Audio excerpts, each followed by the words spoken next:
এর বয়স বললেন 17 বছর। এটা 17 বছরের বাচ্চা, যার মেন সমস্যা আমি দেখতে পাচ্ছি হিউজ স্প্লিনোমেগালি।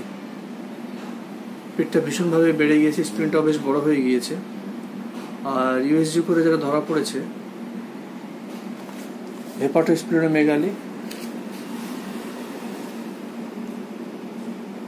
এটা হিউজ, অনেক বড় পরিমাণে আছে। আর এটা বাচ্চাটা প্রায় 5 বছর ধরে কষ্ট পাচ্ছে বললেন। আর তার সঙ্গে এর হিমোগ্লোবিন লেভেল অনেক কমে গিয়েছে, ক্রনিক হেমোলাইটিক অ্যানিমিয়াটা মধ্যে কাজ করছে।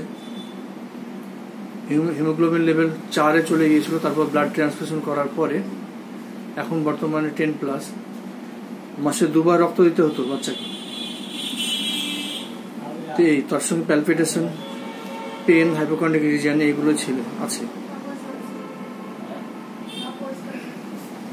এর বর্তমানে যে সিমটমগুলো পাচ্ছি তার মধ্যে একটা ব্যথায় মেন, পেটে ব্যথাটাই বলতে গেছেন, আদার্স কোনো সিমটমস নেই।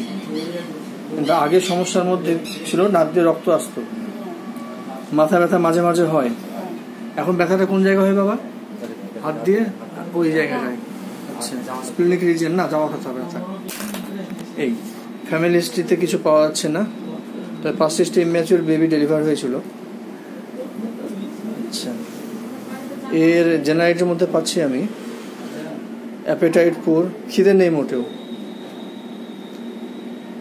Tongue moist, ফ্লেভি, trembling. জিপটা দেখি বাবা, জিপটা যেন কাঁপছে সবসময়, ট্রেমলিং হয়ে আছে। তার সঙ্গে ময়েস্ট, ফ্লেভি। আর salivation copious, offensive stool 1 to 2 days later, constipated, urine normal, offensive। Desire অ্যাভারশনের মধ্যে পাচ্ছি desire for salty food, meat, bread, cold drinks.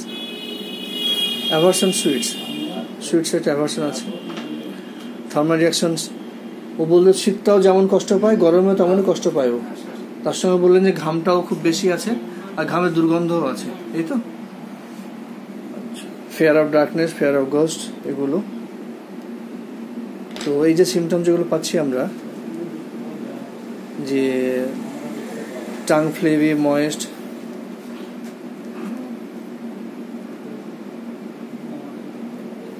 R trembling এগুলো, বা offensiveness, desire for bread, cold drinks,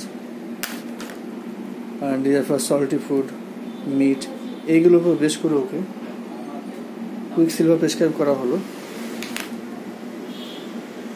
দেখা যাক কতটা ইমপ্রুভ ওকে দিতে পারে।